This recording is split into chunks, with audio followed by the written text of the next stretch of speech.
अधिक मास महात्म्य अध्याय दुसरा. या दुसऱ्या अध्यायामध्ये मलमास हा विष्णूकडे जातो आणि आपली दैन्यावस्था सांगतो त्याचे वर्णन आलेले आहे. आता हे कथानक आपण ऐकणार आहोत. श्री गणेशाय नमः. श्री गुरुदेवताभ्यो नमः. श्री पुरुषोत्तमाय नमः.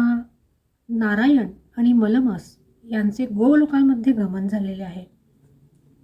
कृष्णाने युधिष्ठिराला काही गोष्टी सांगितल्या असा मागील अध्यायामध्ये उल्लेख आहे. कृष्ण काय म्हणाला ते आता ऐक. असे नारायणाने नारदास सांगितले. कृष्ण म्हणाला, तू मला विचारलेस खरे, पण याचे उत्तर देणे जरा कठीण आहे. हा विषय फार गुप्त आहे. मित्र नातलग कोणीही असोत, सर्वांनाच हा विषय सांगता येईल असे नाही.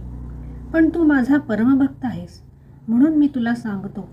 हे पहा, चैत्र वैशाख वगैरे सर्व महिने आहेत.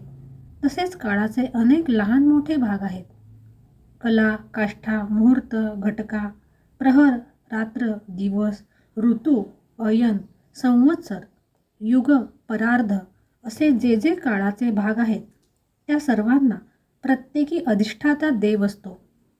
तसेच स्थिर चर सृष्टीतील विविध जलाशय विविध वृक्ष वेली उद्याने वने उपवने गाव शहर या सर्वांना स्थानदेवता असतात. त्यामुळे त्या प्रत्येक ठिकाणी असणाऱ्या देवतेमुळे त्या त्या वस्तूला पूज्यता आणि मान मिळत असतो. स्वामी नाही असा कुठलाही पदार्थ नाही. त्या देवता उत्तम फल देतात.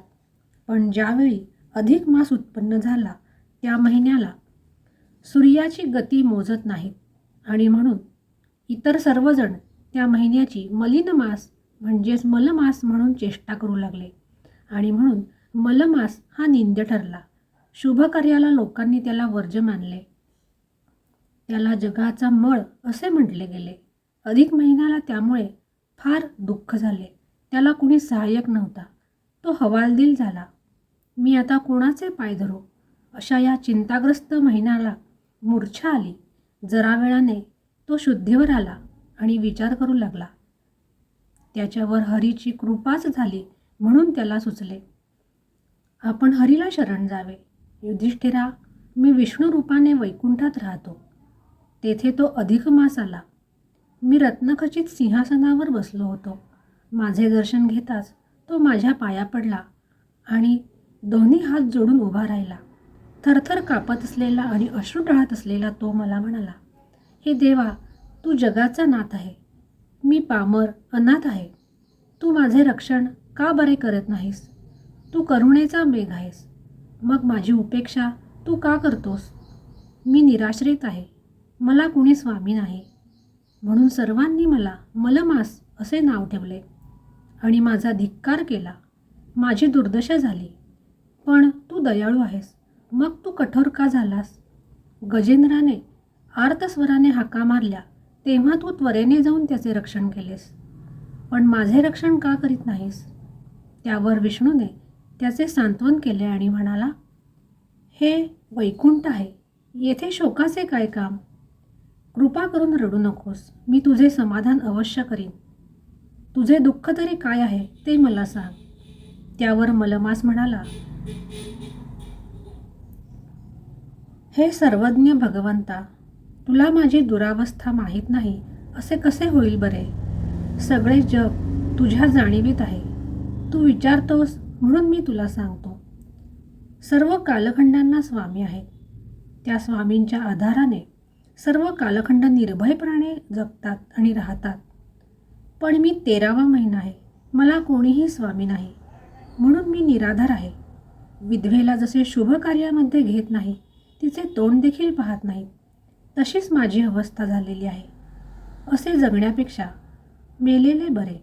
ज्याचे सर्वांग जळत आहे त्याला झोप कशी बरे येईल एवढेच मला सांगायचे आहे. देवा, तुला दुसऱ्याचे दुःख बघवत नाही. तू परोपकारी आहेस. वेदामध्ये तर तुला दुष्टांचा नाश करणारा असे म्हटले आहे. तरी निजधर्म आठवून तुला योग्य वाटेल ते कर.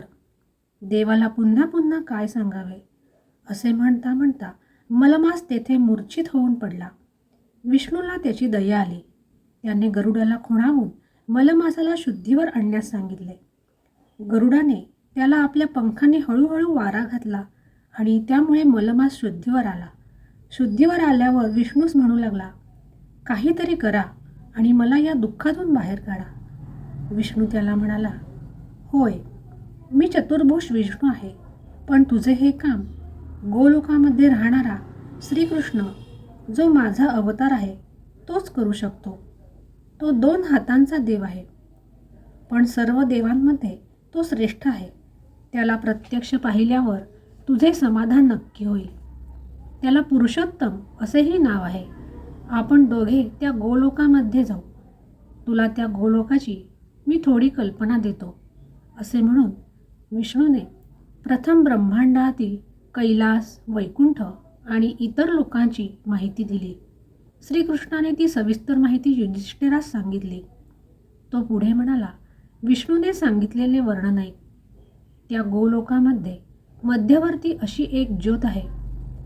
त्या ज्योतीच्या मध्यभागी किशोर वयाचा अतिशय सुंदर असा श्रीकृष्ण विराजमान आहे. इंदीवर कमळासारखा त्याचा श्यामल वर्ण आहे. नेत्रांच्या कोणांना लाल पाकळ्यांच्या कमळाची शोभा आलेली आहे. त्याचे मुखकमल हे शरद ऋतूतील पूर्ण चंद्राप्रमाणे भासते. धनुष्यासारख्या त्याच्या भुवया, मस्तकावर रत्नखचित मुकुट, कानामध्ये सुंदर अशी कुंडले, श्रीवत्स मण्याचा दागिना त्याच्या वक्षस्थळावर शोभत आहे. हातामध्ये सुंदर कडे घातलेले आहे.